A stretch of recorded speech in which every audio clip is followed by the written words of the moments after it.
In Rajasthani School of Miniature Painting, we have five important paintings, which is Maru Ragini Chaugan Players, Krishna on Swing, Radha Banitani, Bharat meets Rama at Chitrakoot. Now I'm going to explain briefly this all paintings exam के perspective से। मरु रागिनी पहला हमारा painting Rajasthani school of miniature painting का है, जो कि काफ़ी important है और बोर्ड पर्सपेक्टिव से। तो हम इस पेंटिंग के बारे में पूरा अच्छे से जान लेते हैं कि इसमें क्या क्या यूज़ किया गया है, कैसे बनाया गया है, क्योंकि ये सब कुछ एग्ज़ाम में पूछी जाती है।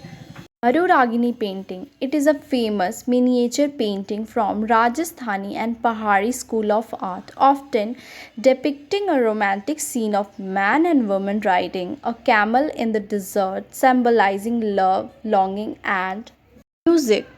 अब हम कुछ इम्पॉर्टेंट थिंग्स जान लेते हैं, जैसे कि टाइटल। तो हमारा Maru Ragini style Rajasthani miniature painting. School, तो आपको स्कूल में मेवर स्कूल ऑफ पेंटिंग करनी है।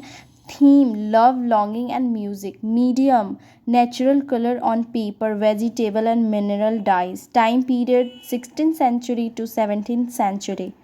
अब इस पेंटिंग को आप लोग ध्यान से देखो तो ये पेंटिंग है मरु रागिनी, जो कि Rajasthani school of miniature painting से आता है और इसके आर्टिस्ट का नाम है साहिब दिन और सब स्कूल है इसका मेवर। और अब देखा जाए इस पेंटिंग को ध्यान से तो आप देख सकते हो कि कैमल के ऊपर एक राजा और उनकी रानी उनके साथ बैठी हैं और आसपास उनके सिपाही भी हैं। और वो लोग कहाँ पे हैं, तो एक्चुअली वो लोग डिज़र्ट पे हैं, जो कि कैमल पे दोनों राजा और रानी शेयर करने गए हैं। तो इसमें हम पेंटिंग में क्या क्या लिख सकते हैं, तो हम इस पेंटिंग में ये सब कुछ लिख सकते हैं कि यहाँ पे एक रोमांटिक सीन को दिखाया गया है, जिसमें एक man and woman riding a camel in the desert. Then हम देखेंगे मेल फिगर को, तो मेल में हम देखेंगे कि एक्चुअली मेल ने पहना क्या हुआ है। फिर उसके प्रोफेशन को देखेंगे कि वो किस तरीके से कैसे वो राइड कर रहा है और कैसे पीछे मुड़ के अपनी रानी को भी देख रहा है। इन सब को चीज़ को देखना होगा। फिर हम फीमेल फिगर को देखेंगे कि उन्होंने क्या पहना हुआ है। फिर उन्होंने हाथ में एक म्यूज़िकल इंस्ट्रूमेंट लिया हुआ है। उसके बाद हम कैमल को देखेंगे और वो रिप्रेजेंट क्या करता है उसको देखेंगे।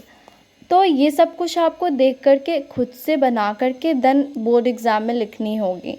तो आप पेंटिंग्स के बारे में अच्छे से बस ध्यान से पेंटिंग को देखो और आप उसके टाइम पीरियड्स वगैरह को याद कर लो। सबसे इम्पॉर्टेंट है हमारा कि वो पेंटिंग का नाम क्या है और आर्टिस्ट का नाम क्या है और सब स्कूल का नाम क्या है।